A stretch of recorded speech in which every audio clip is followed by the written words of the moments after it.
nishiddham king kartavyam. What are the do's and don'ts of a person of experience? We all have some duty, it is to be done, and we also have some forbidden thing I should not do.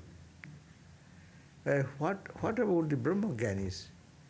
Those bidang means those who have bit, known, realized.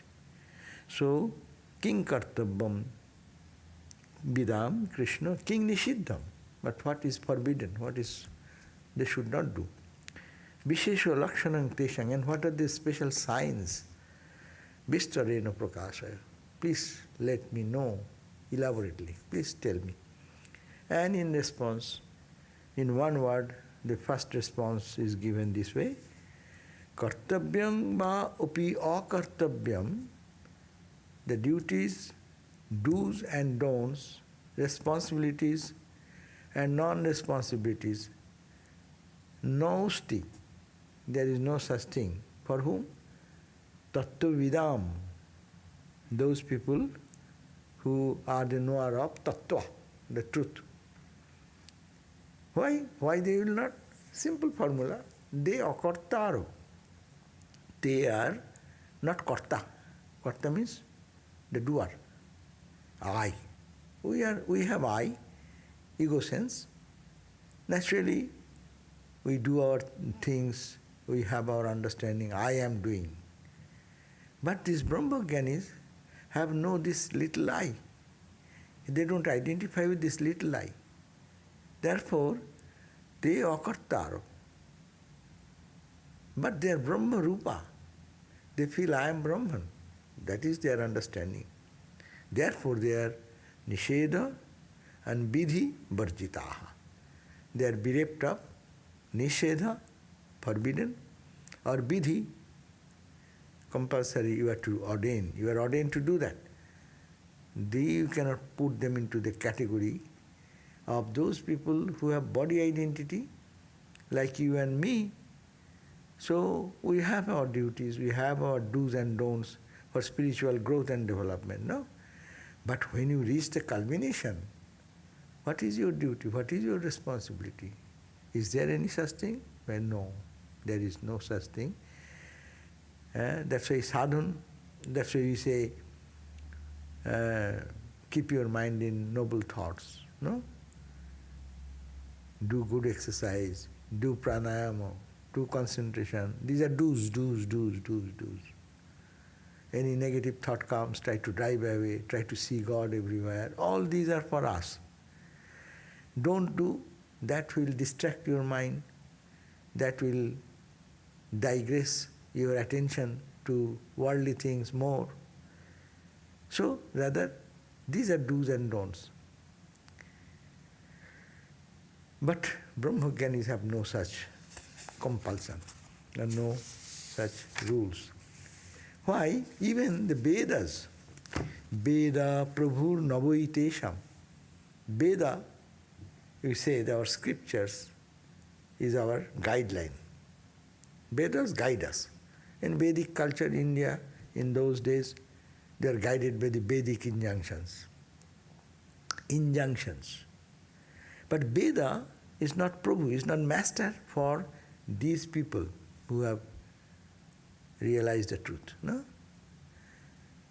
Niyojano nishedhane. In niyojan, in the inclination, it's the Vedas do not control them, neither engage them in or nor prohibit them from actions. That means they are, because they are like child, they are egoless, those Vedas have no injunction on them. The ruling of the court ruling, there is laws. These laws are made for general people.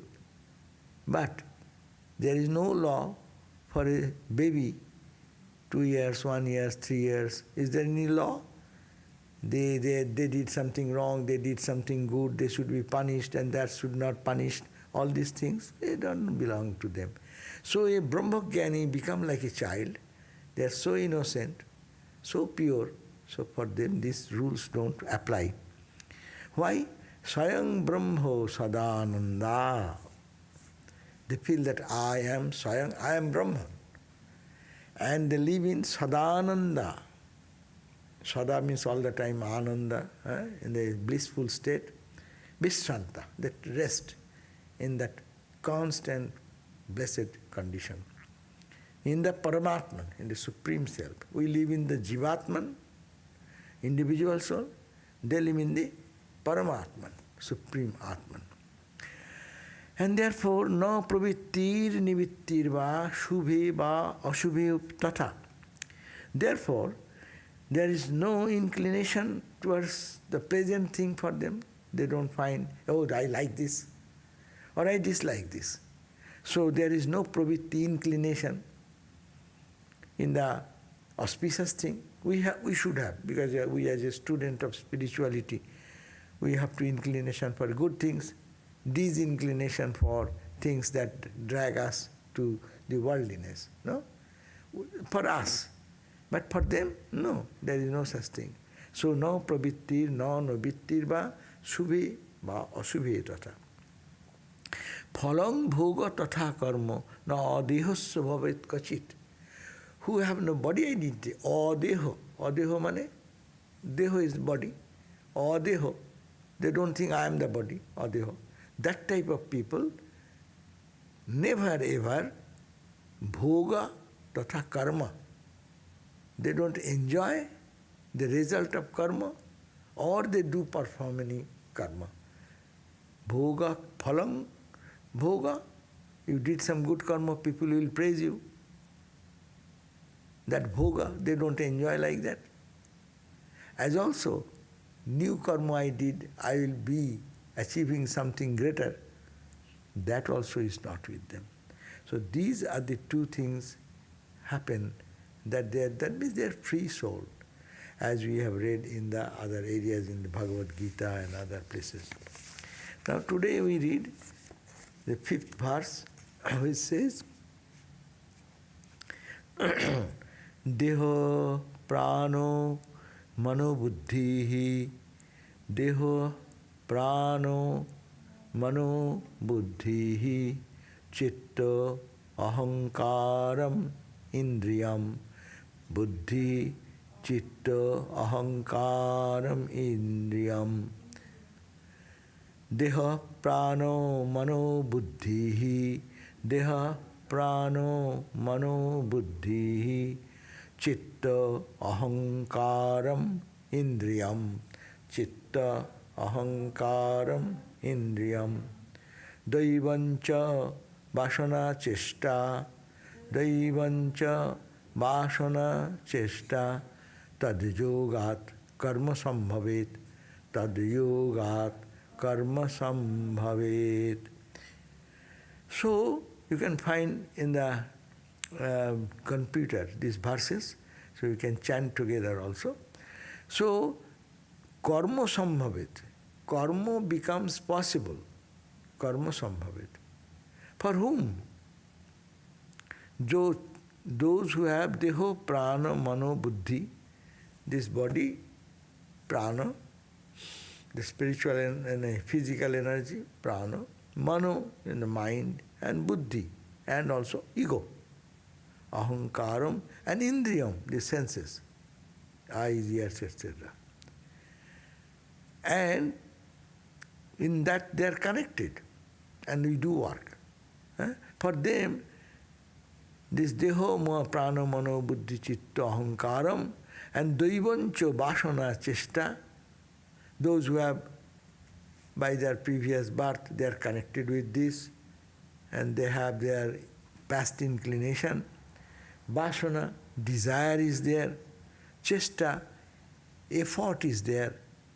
Tadyogāt, because of that, karma is possible.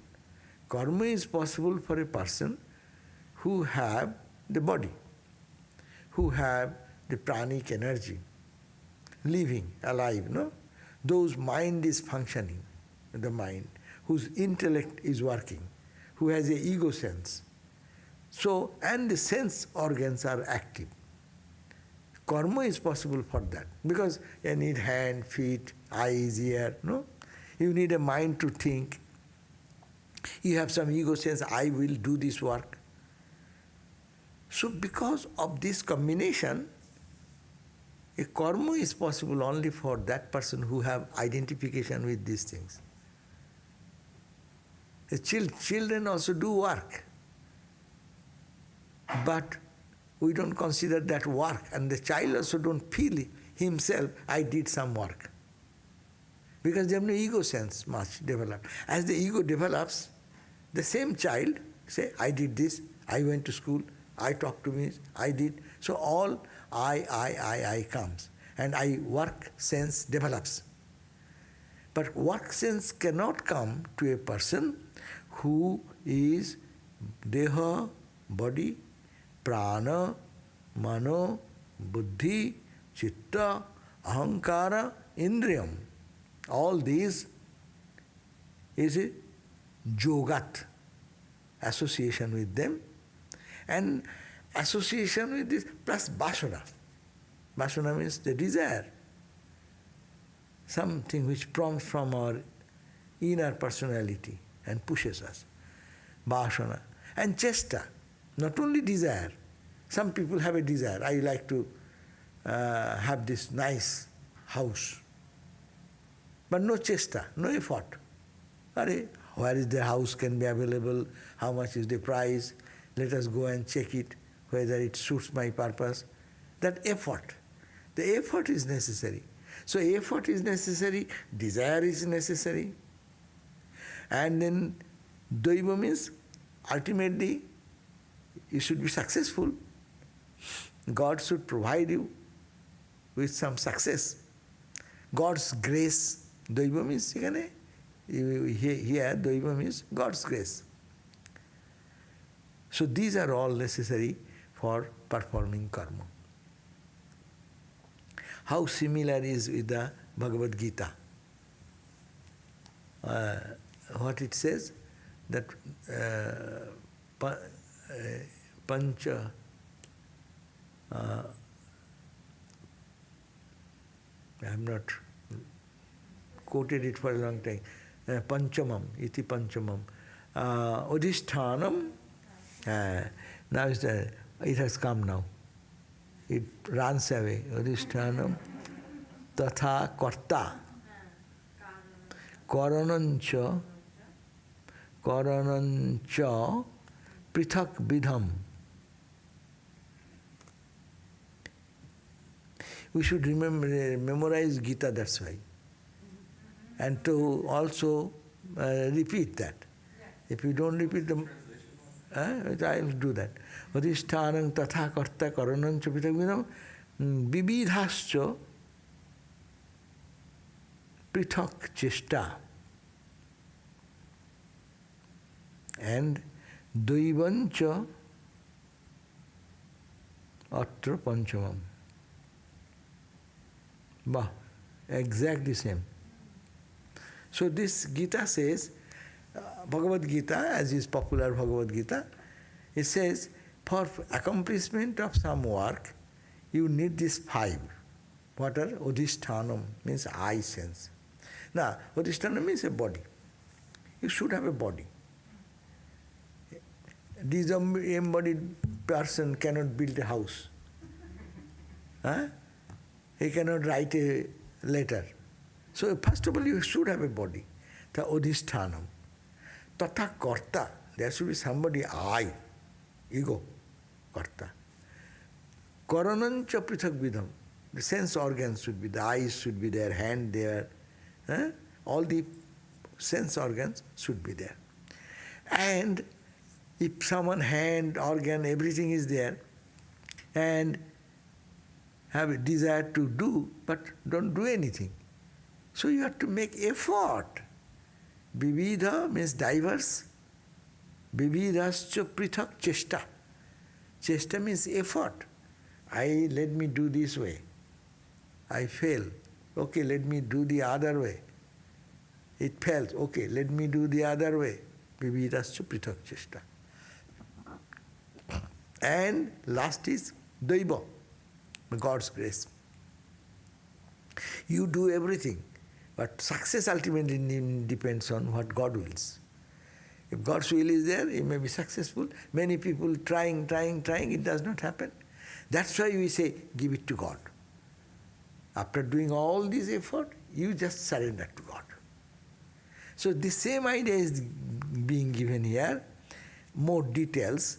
Dehaḥ, you should have a body. And he has elaborated more. Prāṇo, vital energy. Mano, buddhi, cittāhaṅkāram. Ahaṅkāram is, they have said ahaṅkāram. Gita also says ahaṅkāram. And mano, buddhi, etc. means you should different instrument. And daivaṃ means God's grace. And you should have vāsanā and ceṣṭā, desire and effort. Tadyogāt karma sambhavet. If you have all these things, then only karma is possible. Is it okay? Do you agree? Yeah. Otherwise you cannot perform any work. The desire, self-effort and God's grace? What is that? No, first of all you should have some desire. Then to desire means you need a body. Otherwise where you will desire? In this body you desire. That means you should have that desire, and behind that desire there is ego. I desire this. So there will be ego, and then desire, and then sense organs should be there, eyes, ear, hand, feet, etc. to perform the action. And then effort, vivido ceṣṭā. According to Bhagavad Gita, 5. And according to here, dehaḥ, prāṇo, mano, buddhi, citta, ahaṅkāram, indriyam, daivaṃ, vāsanā, ceṣṭā. That means 10. The same thing elaborated here in number 10. And that is synoptically in the original Bhagavad Gita, 5. So it is same, if we understand. So karma sambhavet, karma is possible because of all these things. But it is not possible that for a jñānī, because jñānī has no body identity, so he gets disconnected there. I, there is no I, it is God, I am servant of God or whatever. So they are like a child, they have a body, they have the senses, they do something, but they don't think they have done anything. Oh yeah, that story that our Ramakrishna says in the Gospel, that the gopis and the Vyasa, they are on the bank of the Jamuna river, and they wanted to cross the Jamuna river. So Vyasa, they requested, oh Vyasa, we want to cross the river, please make something for us. No boat is available. So he said, I am very hungry, please feed me something. So the gopis have there in their stock some yogurt, sweets all the time, milk. They are all milk, cow, grazing people, and they milk-centered life. So everything is milk products. So he ate to his heart's content. And after eating, he stood on the bank of the Jamuna and said, "Oh Mother Jamuna, if I have not eaten anything, please make a way for us." And Mother Jamuna parted, and all of them walked through it. No? So how it is possible? Because he has no body identity. The body fed, but not him. He is a Brahma jñānī. That's why he says, that karma sambhavet, though they do something, it is not their karma. Karma is when you have the ego sense, you have the desire, you have the willful effort for completion of the work. If you fail this way, you try that way, that way, that way, that way, that way. And also depend on God, no? For karma. But Brahma jñānī has no karma because they think I am not the body at all. The fundamental point is disconnected. I am not this table. So if the table gets burnt, what is that to me? Okay, it is polished and it looks, shines better. What is that to me? It is a table. I am not. Similarly, the Brahma-jnani says, this is not me, this is the body. So they separate out. So you cannot put them any duties, any kṛtaṃ, what is responsibility, do's and don'ts don't belong to them. So this is the 5th verse. So translation goes like this. Action is possible only due to the association of the body, vital energy, mind, intellect, and citta means the remembering faculty. You should remember what you did yesterday. You want to complete the work today, so you must have a memory of the past, otherwise to start again. No. A person of Alzheimer person, and you give him to cook some food. So what he does or she does not know what he has given or what is already given or not given, and sometimes totally he cannot remember. So remembering faculty is the citta. That's why we put a mark in the book, because we can't remember what pages. Yeah, true. So this is the remembering. We reading a book. Suppose you have read yesterday. Which page, how many things, no? How many people remember? Even if we ask yesterday's reading, so what we read yesterday, how many people will remember that? So you need a remembering factor there, and that makes you really efficient person in the world. But for this spiritual person, they don't want to remember this is me at all. They think I am Atman. They only remember one thing, and they identify with that spiritual truth. So the action is possible only due to the association of the body, vital energy, mind, intellect, remembering faculty, ego, the sense organs, fate or God's grace, desire and effort. This is, karma is possible for that. No, 6th verse.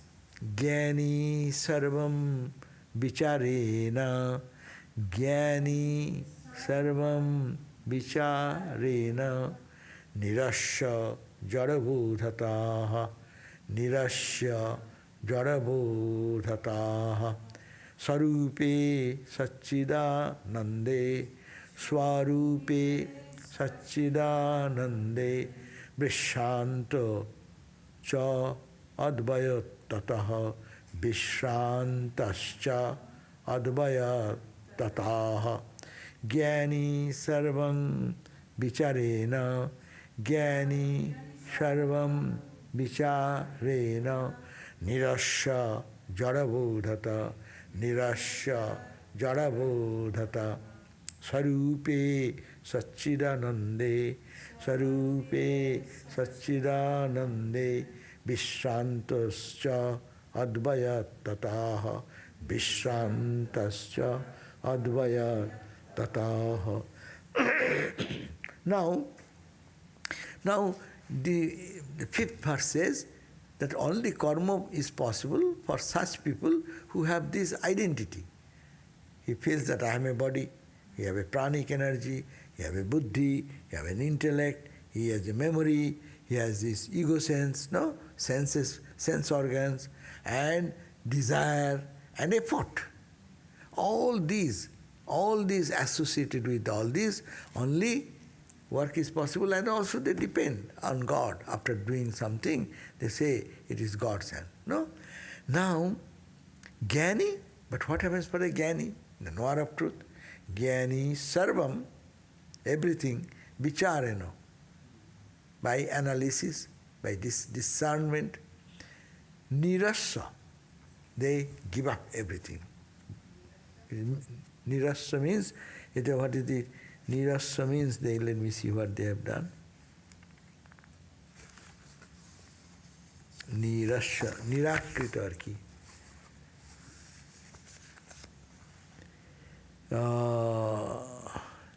Vichāreṇa, nirasya meaning having rejected.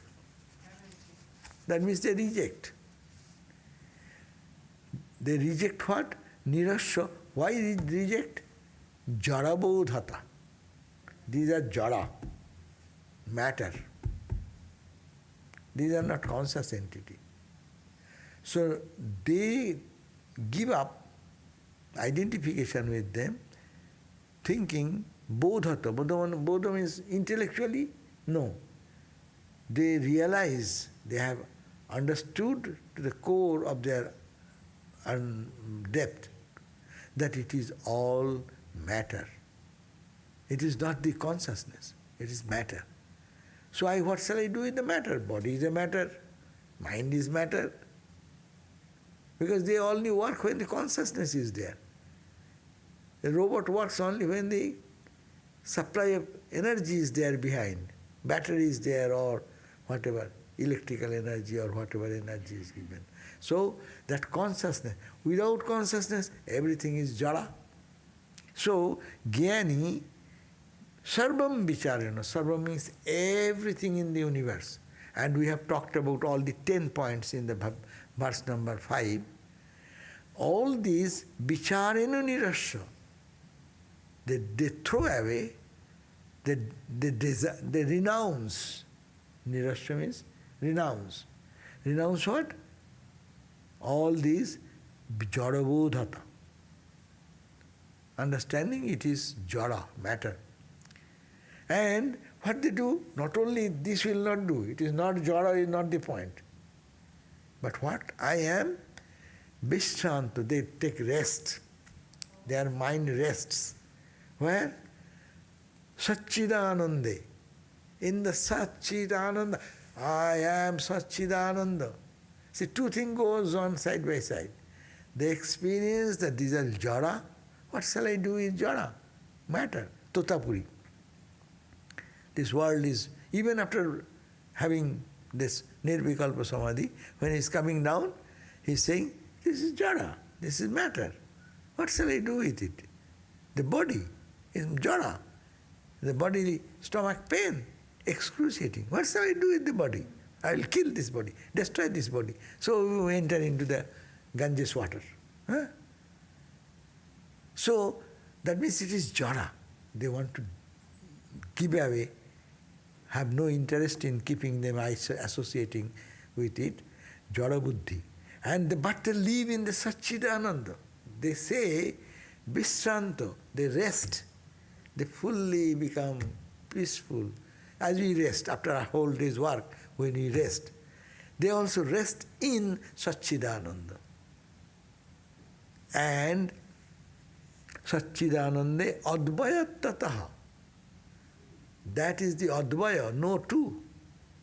That truth, which is sat-cidānande, and which is svarūpe, which is my real nature. This sat-cidānande is my real nature. Thinking this, they stay, they hold, they take rest in that sat-cidānande within and renounce everything, jaḍa-bodhataḥ. So, if there is no connection at all and you renounce everything jaḍa, then where it comes the question of desire? Where will come the question of your effort? Why you will be praying to God, oh, please fulfill my desire? Huh? If there is no desire, what is the question of fulfillment of desire? So that is the reason the jñānīs don't fall into the category of karma. What a beautiful state that we have to understand, that this jñānī state, the state of a devotee state, what a beautiful state, that they are not dragged down by anything. Nothing can disturb their peace because they think this is unimportant. It is there is no interest in it. They don't find any interest in that. Only what is interesting is sat-cidānande. And they think sat-cidānande is my own, svarūpe. Svarūpe sat-cidānande viśrāntaś. To take total rest. How? Advayatvataḥ. That is the only non-dual, essential non-dual truth. Because of that, They rest in this and not in the jaḍa matter, that which is all momentary, all changeful, all in decaying. That is the verse number 6. So the 6th verse translation goes, a person of wisdom, because of the knowledge of the inertness of the object, because you know any object we see, it is inert, it is jaḍa, gives up everything through discernment, throws away everything. That's called the sannyasa. The monk, the Sanskrit word of the monk is called sannyasa. Sannyasa means one who can throw away everything.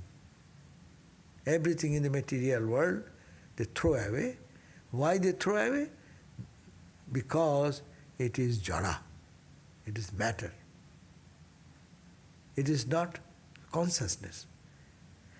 And by the knowledge of non-duality of existence, rests in his own essential nature, which is the existence, knowledge and bliss. sat-cidānande. So, because of the knowledge, this is very important, because of their wisdom or knowledge that everything is jaḍa, jaḍa means not conscious. Everything is dependent on the consciousness of Brahman. Therefore, this appeared to be conscious, so it is meaningless for me. So if it is like this, is Akbar, the beggar, the fakir. Fakir means a wandering monk, Sufi mystic, they are called fakir. Sufi monk, he went to the king Akbar, he was a very generous king, asking for some favor, maybe some money or something, material something. And when he went there, he asked. He was going to ask, but he saw that the Akbar is himself praying. Oh Allah, kṛtaṃ, oh Lord, give me money, give me more land, more kingdom, more prowess and strength, so that I can extend. And then, listening to that prayer, the fakir, the monk, he turned his back and going away without asking anything. Then the Akbar asked, you came, you need something, why are you going away? Then he said, I came to ask something, but I see that I am a beggar in that way, no? But you are also a beggar. You are asking God, give me this, give me this, give me this. Why I shall ask you? I'll ask God, I know. So, because it is jaḍa, why shall I engage myself in this jaḍa and not get any joy, ultimate joy? So, I detach. That's why our Shankaracharya's what Ashtakam, mano buddhi ahaṅkāra, nirvana satakam, there it is said, I am not this, not this, not this, but who am I? cidānande rūpa, shivoham. So I am cidānande rūpa, and I am not this, and not this, and not this. Say same thing. So everything he, with deep analysis, renouncing everything. Why renouncing? Because they are not conscious. They are dependent on the consciousness of sat-cidānande consciousness. Therefore, it is worthless to find joy through that. So they give up and they remain in sat-cidānande svarūpe. Remain viśrāntaś. Very beautiful word. They take full rest. They find full blissful mood by resting in that sat-cidānande. Whenever they think, I am sat-cidānande, wow, they go back to their own self. And in this world, they don't find any pleasure. That's why you go to Ramana Maharshi, you go to Ramakrishna, you go to Buddha, Krishna, no? They live in the world, but they don't find any much interest as ordinary people, ignorant people find in the material world. So 5 and 6 we have read now. Therefore, because of this, then how can we expect, 7th verse, that they will be doing any karma then? Again, they say, because your question was karma. So, how they will do any karma then? Therefore, 7th verse says, karma-leśo bhavet nāsya, karma-leśo bhavet nāsya, niṣkriyātmatayā yateḥ, niṣkriyātmatayā yateḥ, tasya phala-bhogaḥ syāt, tasya phala-bhogaḥ syāt, yena karma kṛtaṃ bhavet, yena karma kṛtaṃ bhavet, karma-leśo bhavet nāsya, karma-leśo bhavet nāsya, niṣkriyātmatayā yateḥ, niṣkriyātmatayā yateḥ, tasya phala-bhogaḥ syāt, tasya phala-bhogaḥ syāt, yena karma kṛtaṃ bhavet, yena karma kṛtaṃ bhavet. So now, karma-leśo, les means even the trace of karma, not karma, even there is no trace of karma, bhavet, is possible, nāsya, or this person. Who is this person? The jñānī, the knower of truth. Nāsya, niṣkriyātmatayā. Because they don't do any karma, they live in their state of inaction. Inaction means they remain in brahma-jnana. Inaction, externally they remain in action, but their mind is totally steeped into the cosmic consciousness. Sat-cidānande. Now, so niṣkriyātmatayā, because they are jyoti. Jyoti means sannyasi, monk. Oh yeah, I told that the renouncer. Jyoti means renouncer. So they have already said that Brahma-jnanis, they renounce the matter, material aspect. Yeah, what if the jyoti means full stop? That also full stop, yeah. Jyoti has a different meaning, but jyoti also means sannyasi. So, karma-leśo, the trace of karma, bhavet no, cannot be there, asya, for this person, niṣkriyātmatayā, because the essential nature is total actionlessness. In Brahma-jnana, there is no action. So this is the state of actionlessness. Yateḥ, for the monk. A monk, a renouncer, she gives us the material part of it. Like the swan gives us the water part, but drinks the milk part. Water and milk mixed together, the world is a mixture of jaḍa and cetana. That's why it is called jaḍa-bodhataḥ. There is a knot of consciousness and matter. And this knot, you have to sever the knot by knowledge. So, karma-leśo bhavet nāsya, tasya eva phala-bhogaḥ. And if you think that this enjoyment due to this karma, where it will come from? There is no desire. There is a rejection of this world itself. So, where do you think that we will be involved into the result of it? Karma-leśo, phala-bhogaḥ, syāt, maybe, yena, by whom? Karma kṛtaṃ. He who performs some karma, then they can expect some result. This person has no karma because he does not desire anything. and he lives, rests in the sat-cidānande.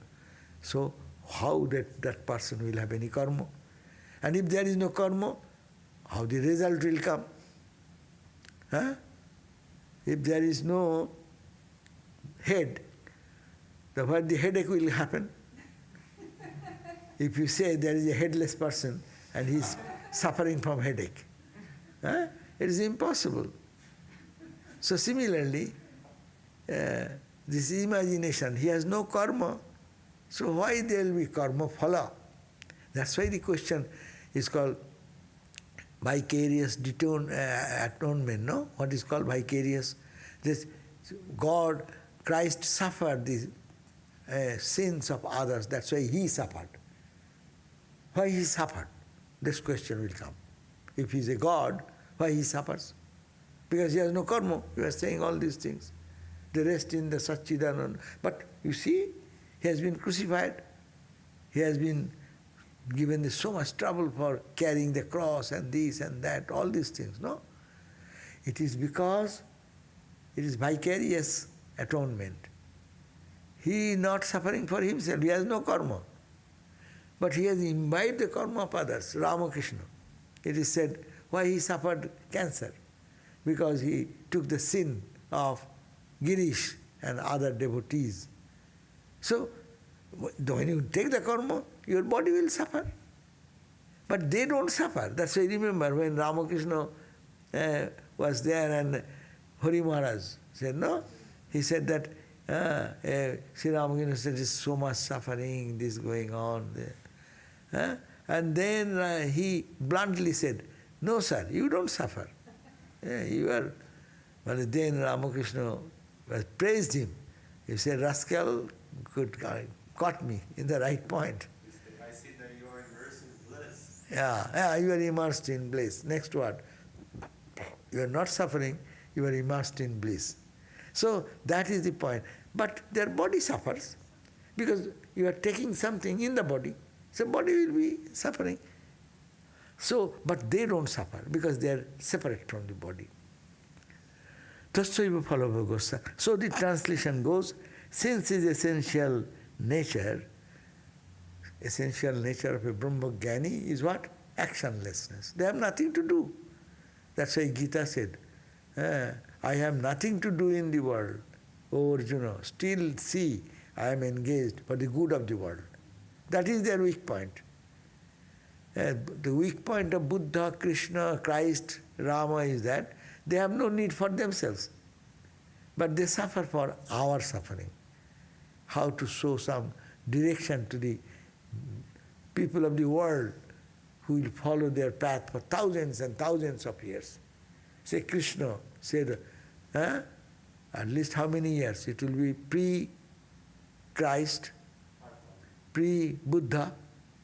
So pre-Buddha, say 2,500 years. At least Western scholars and Eastern scholars will fight on this point. Who gets more year or less year. But at least it is 5,000 year, 10,000 year, whatever. But this is so important, eternally true, even today. But so they suffer for our cause. We are reading the Bhagavat. There, you see, they come to give the energy to the good people, and people remember that, and still now people are thinking of Krishna, Rama, Buddha, Shankara, no? And getting the direction of life. So, therefore the result of action in the form of enjoyment can belong only to the person by whom the action has been done beforehand. I have done some good karma, I can reap the result, no? But because they are actionless, there is no question of their enjoying something in the world or suffering because of something. So karma phala does not touch them. So I think now we have no question session. We can end here. 15 minutes are there. We can have the question. And let me end this reading. So we have read up to verse number 7. We'll start verse number 8 next day. Om Shanti Shanti Shanti Harihi Om Tat Sat Sri Ramakrishna Arpanam Astu.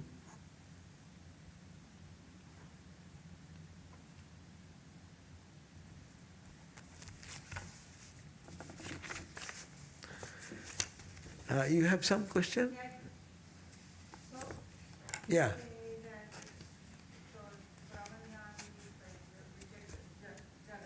Jaḍa, hai. But also, at the same time, everything is nothing but consciousness. Yeah, that is another stand. After, Couldn't they just love everything? yeah, that's why first you reject. First you reject and go to the actionless state. And then you are talking about when they come down, then they see everything is Brahman. First you reject. Because there is difference. Mind says is jaḍa, matter, this is consciousness. Because one is transcending to that level. And now he rests in that consciousness aspect. And now, when he is resting, his jaḍa sense is gone totally in sat-cidānande self. When they come down again, they don't see the jaḍa anymore. They see this is all is Brahman. God everywhere. Only two state, that is the point. Two state of existence. Okay, so now let us see the question any further.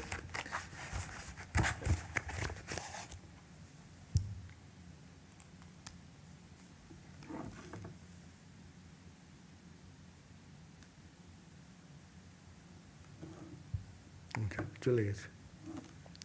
How do we identify a jñānī? Can he be identified? How can we identify a jñānī? Chapter 2. But it is very difficult. First of all, it is difficult. I will say it is difficult to identify a jñānī from outside behavior. I may pose that I am a Brahma-jñānī. I have no action. But that will not do. I may pose somewhere, but many people become in samadhi. But actually, if it is samadhi, what will be the sign? The sign is that you will radiate some spiritual energy around you. Brahma-jñānī cannot hide themselves to the people who are devoted people. A raw person coming who have no spirituality at all, they will not understand Ramana Maharshi, they will not understand Ramakrishna, Vivekananda. Too dull. But you have little sensitivity, you love God and you be with them for some time, you feel your energy level is high. You feel, even in their presence you find joy, some peace. Where did it come from? We may not have to find another source. Even Brahma-jñānīs, they call in the Yoga Vasishta, we heard that even they talk minor materialistic talk, but being in their presence, you feel uplifted. So that is one sign, identified in this way. If we are sincere, if we go, we feel some sort of peace. Our Swami Shahananda Maharaj is here. So many people used to come. And maybe he is talking something, many things, he is making jokes and things. But when they go away, they used to feel some sort of peace. He asked one of the mother's disciple, Holy Mother's disciple, Swami Sharodeshananda. He said, Maharaj, he was the head of our Delhi center. It was a big center. And many devotees come from the high officials in the federal government, secretary, deputy secretary, finance secretary, education secretary, top people who have ruled the whole India. And So, and they, sometimes somebody coming in such, people of some such stature, and they come and they lost their son, their daughter, bereavement. It happens, no? And they come, what shall I do? I do not know what to talk to them, how to console them. Then Maharaj told him, you have done your spiritual practice from your childhood. When you was even going to the grade school, the inclination was there for God. He used to meditate even in the school days, 10th grade, 9th grade, going to the ashram, nearby ashram, and there is a temple. He used to help in the temple, and sometimes spend whole night in the temple, didn't go back home. So that was his background. We came to know later on. But he said, whatever you have done, people come to you, they will feel that peace. You need not have to do anything. Only pray for them and be yourself. Be yourself, that will help them. So that is the point. To see a holy man, only what is the external, he may not be nice looking, he don't be very cultured, he may be using words, may not be very sophisticated, or not that highly intellectual, but you go and stay sometime and listen to them, or don't talk even. If you have some element, you can feel some uplifted mood. Where did it come from? His association. I can tell you one story. When we are brahmacharis joined, we had the opportunity of one Swamiji, one monk, was very highly spiritual person. So when he was there, I was very much drawn to him. So I used to spend, instead of studying and doing, I used to always try to follow how much I can be with him. And others used to be jealous about me for that. But anyhow, so, and also I used to think I am spending, and I could not get time for meditation. I get tired, no? Suppose you are working in your, we have heavy work, 7, 8, 9 hours work. And then in the college, in this, that. And then when he has some time, I running and maybe night 11 o'clock. At night 11 o'clock, I'll have to get up in the early morning because I'll have to open the shrine, the school, the teachers will come for their morning prayer, and I'll have to lead the music. So many things are, and then night 11 o'clock, and he may be in his mood and he's speaking something, maybe goes on midnight. Hi, and then I thought, oof, I am really spending my time. I could have meditated more. I am not getting time for meditation. I was really not feeling good because of that, not doing meditation. Now it happened after some time, the Swami had to go in another center to take responsibility of another center. So when he went, I thought I have my time. I don't go night 11 o'clock there, or even in the morning time. I can spend that time for my meditation. And I got really good stretch of time. But I started meditation. Where is meditation? Mind is so distracted. Mind goes everywhere, get frustrated. And that time I didn't do meditation.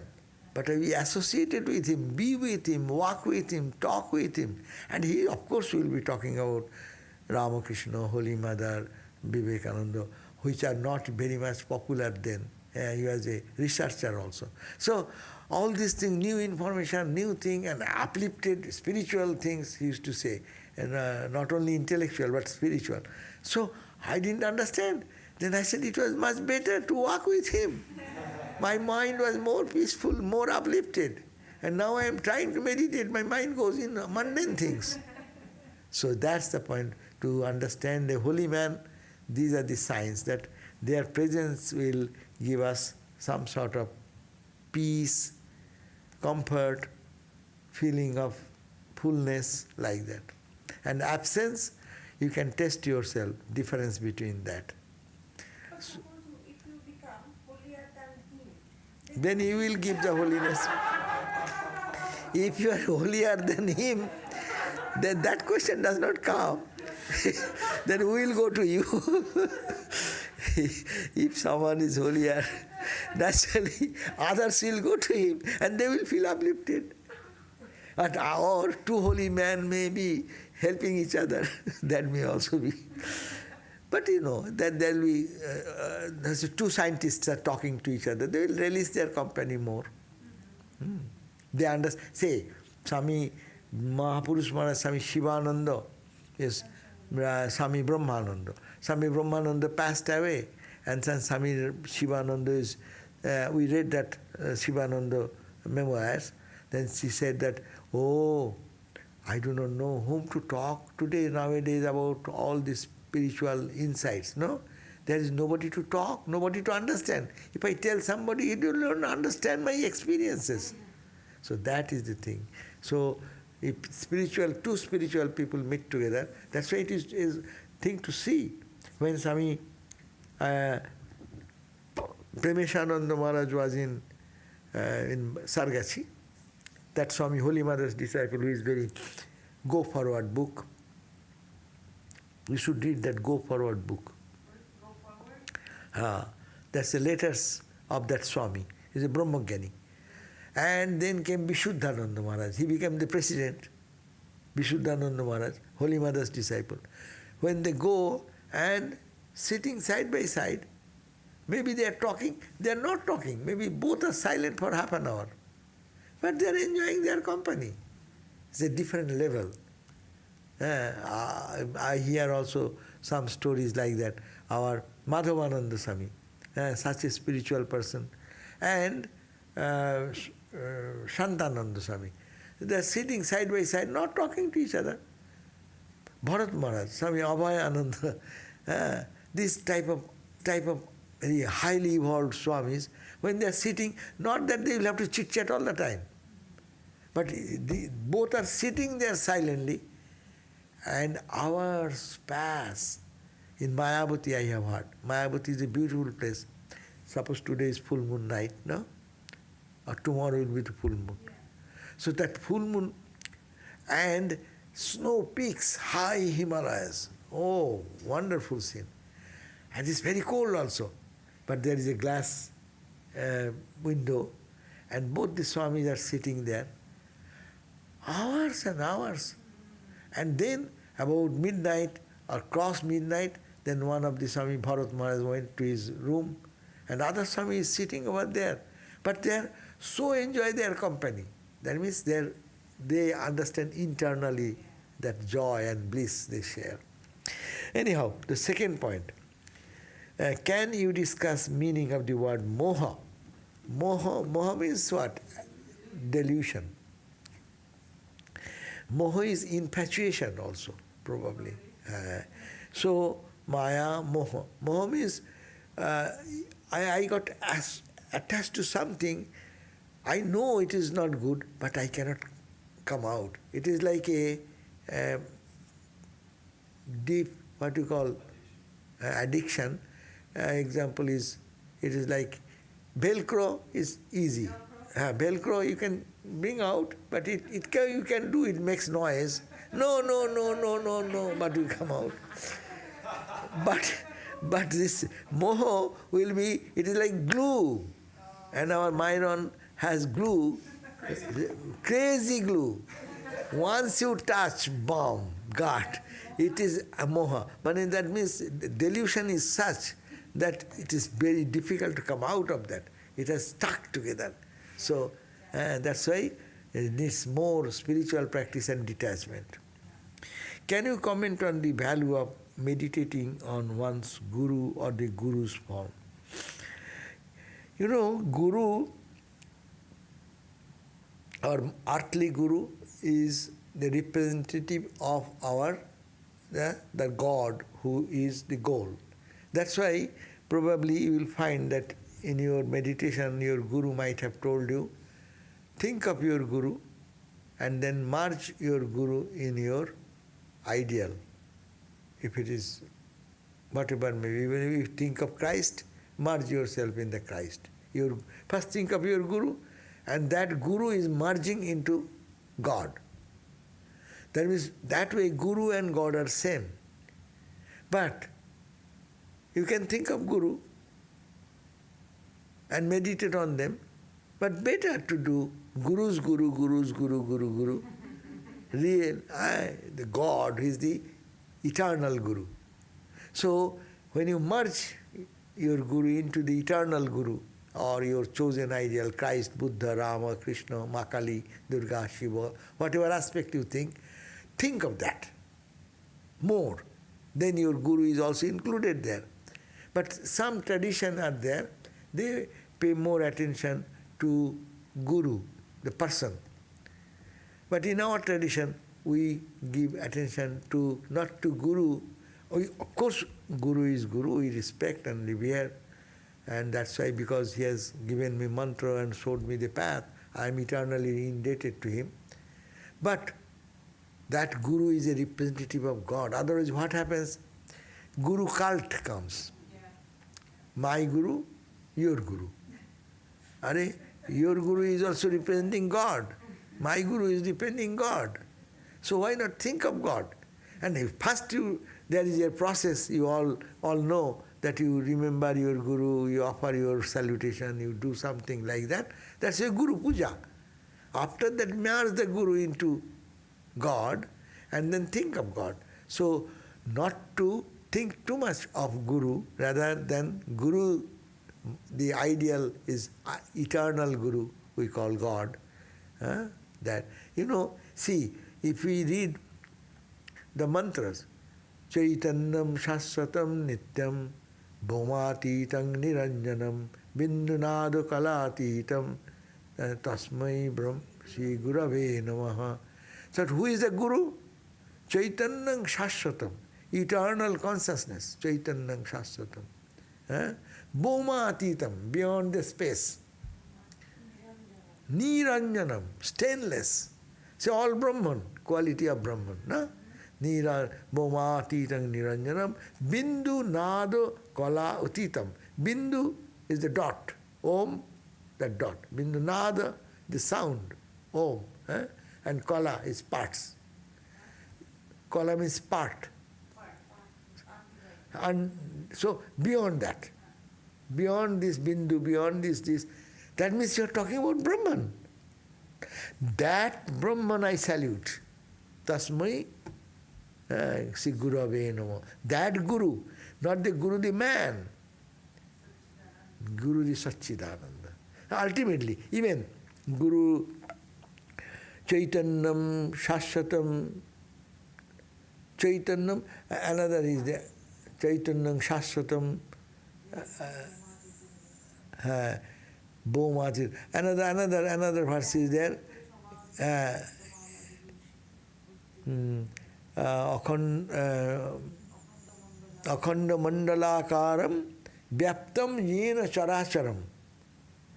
That reality which is pervaded all over the world, all over the creation. Akhanda means unbroken. Akhanda mandala akaram is akara in the form of infinite, no? Vyaptam, permeated everywhere.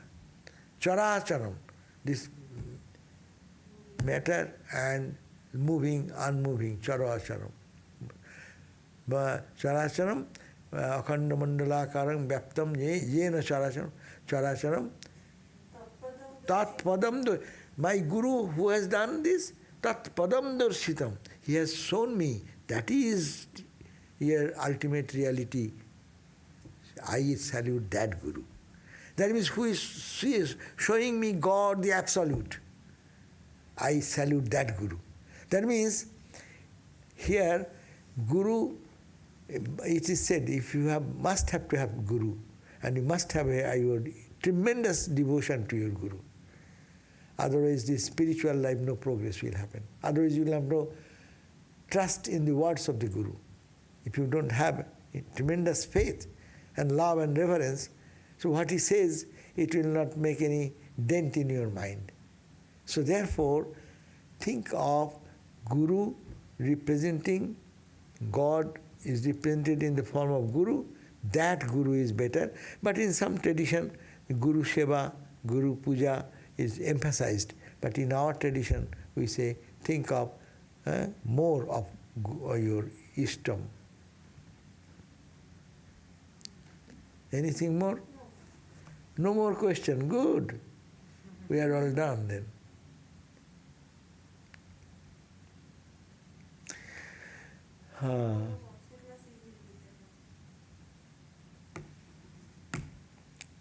Many people, even in the same tradition, say Ramakrishna tradition, people may get confused.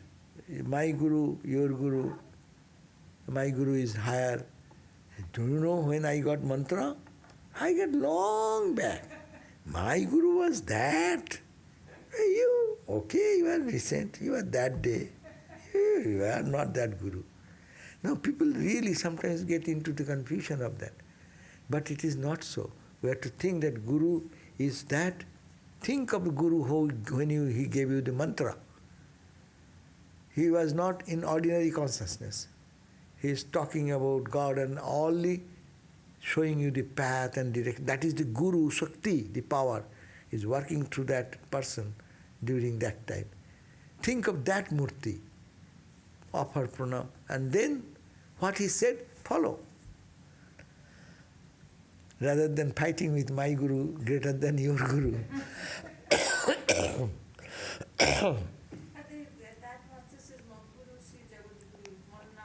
For my personal life, yes, my Guru is great, because he has helped me to remove my darkness, my ignorance. So I am ever grateful. But I need not have to compare with others. For me, in my personal life, personal sense, yes, my Guru is my Guru, because he is the representative of Brahman to me. But need not have to say others' Guru is great or low, because you are making a mistake. All Guru Shakti, it is the power. Example is given. Suppose the holy Ganga, its root is in high Himalayas, Gomukha. Gomukha is where glacier, only glacier. And there is a shape of cow's face. Go means cow, face is the mouth. You see from a distance, it will be a big cow's face, as it were, and the water is streaming from that, like the tongue coming out, no? That's called Gomukh. Oh, poor glacier everywhere. That is so pure.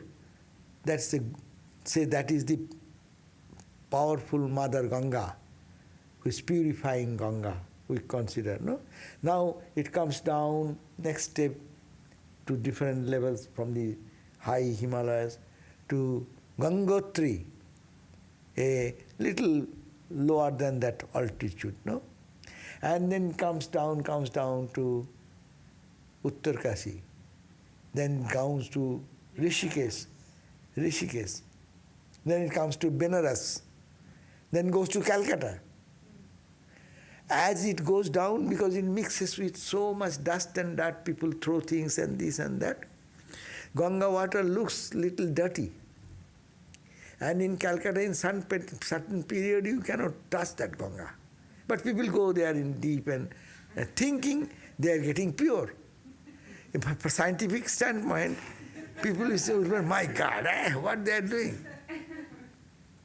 But mind it, wherever they take the Ganga and sprinkle, they feel, I am becoming pure. The potential power of purification of Ganga remains the same. Whether you touch in the Gangotri, the source, stainless, pure, like glass, no? So distilled, clean distilled water like that. Coming down to Benares with dirt and this, it looks little dirty. But the water has its potential power to take away our sin. So God, with a powerful God, powerful illumined soul, and wherever in our life we get our Guru, that purifying agent, the purifying power is the same. Redemption power is the same in your mantra. So think of that. It does not pollute the Ganga. The strength of Ganga for purifying power is the same. So gurus are that.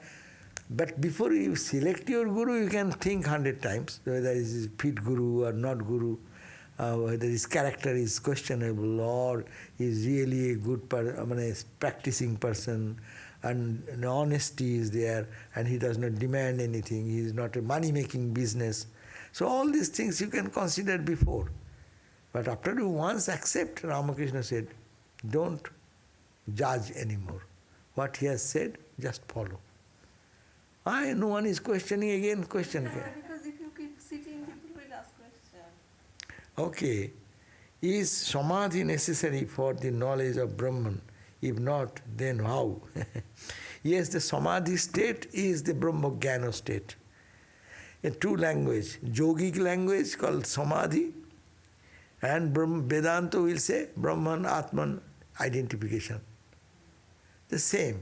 When your total ego dissolves, that dissolves in the samadhi state. And that also happens, perfect annihilation of our ego sense goes in when I will be able to, I am that. Aham brahmasmi.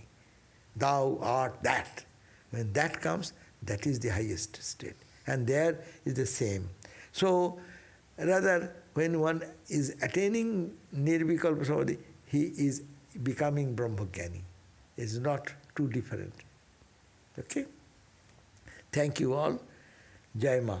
We'll see you tomorrow in the gospel class. Om Shanti, Shanti, Shanti. Hari Om Tat Sat. Shri Ramakrishna Arpanamastu.